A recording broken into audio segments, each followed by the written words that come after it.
What my wife's done to me. I honestly never expected that I would find myself in this position in life. My wife pulled off the unthinkable. It was in 2014, a year after we started dating, when I uncovered a message thread on her phone in which she had swapped images. She told me that her phone had been hacked and that she needed help. I didn't believe it at first, but I persuaded myself that I did and continued. After having our first child together in 2016, we tied the knot in October of this year. In 2019, we will welcome a second kid and complete the purchase of a house. My life seemed to be going well at the time. It's monotonous and repetitious, but it's also fantastic. This year, I had a vasectomy. After a few weeks, I noticed a difference in my preferences in the bedroom. The two of us spoke about a few things before she showed me a text conversation she was having with one of my closest friends. It was obvious that several components were missing, so I inquired as to why, and she flatly refused to provide an explanation. Her text message history for the preceding 3 months was available to me, and I uncovered hundreds of messages between them. We had a 10-day squabble about it until I notified her that I wanted her erased conversations recovered by a professional data recovery company. After a brief denial, she admitted that she'd been with him for almost 4 months beginning immediately after I had the vasectomy. According to her, they had been exchanging photographs and phone talks, and he had encouraged her to acquire a wireless vibrator that he could use on her remotely through the internet. Later, when she saw I was still seeking to retrieve her mobile phone messages, she admitted to having relations with a former employee, which I discovered some days later. Earlier this year, she claimed to have carried out the act. 3 days later, she calls to tell me that there is more to the story. According to her, she didn't have with that employee this year, but rather in 2019, and that she only met up with him once for a haircut. I was shocked when she told me she'd been having with her best friend for an undetermined period of time. She has some memory problems from a medical condition. I believe she says it started before we were married, maybe even before our first kid. Additionally, she told me about another person she had brought into our home with the intention of having with 2 months prior, but had not followed through with. Later on, she told me that she had been with another of my friends, and she eventually admitted to with another of my friends in 2014. Her phone's data recovery attempt was unsuccessful. I dug through her Facebook chat history, Google location history, and other digital data to find out what she had been up to recently. I discovered that she was with another person, a female, who she had completely forgotten about.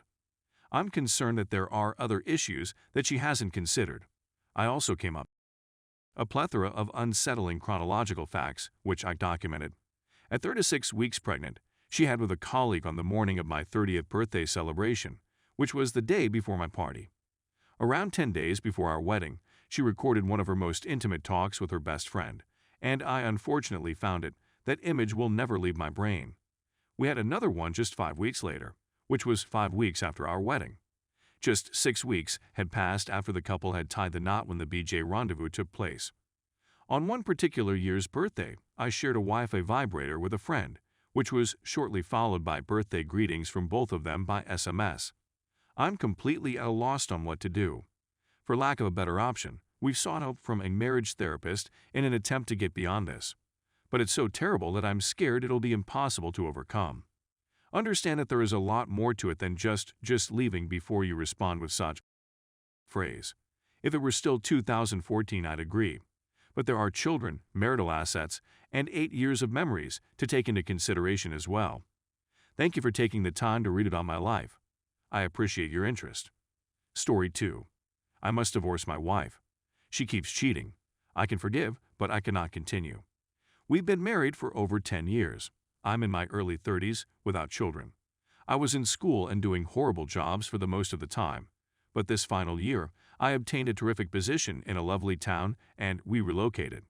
It was supposed to be the point in life when things began to improve. Actually, she had an almost affair with a man from her workplace before we left. She told me about it for some reason, how she was drawn to him, how he had his own company and so on. She had considered leaving me at one time.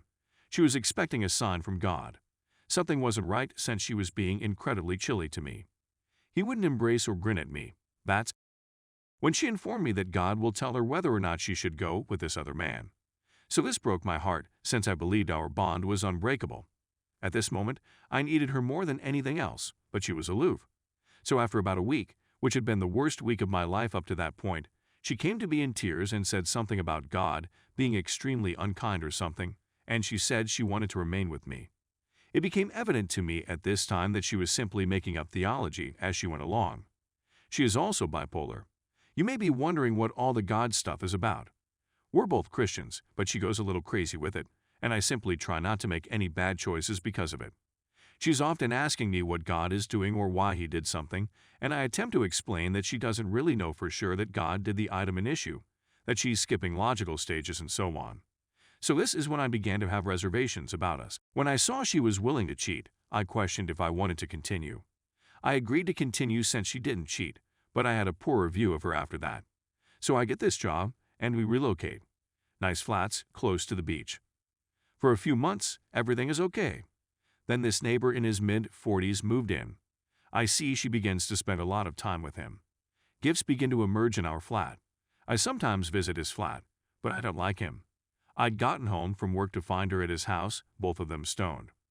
I didn't have any strong suspicions at the time.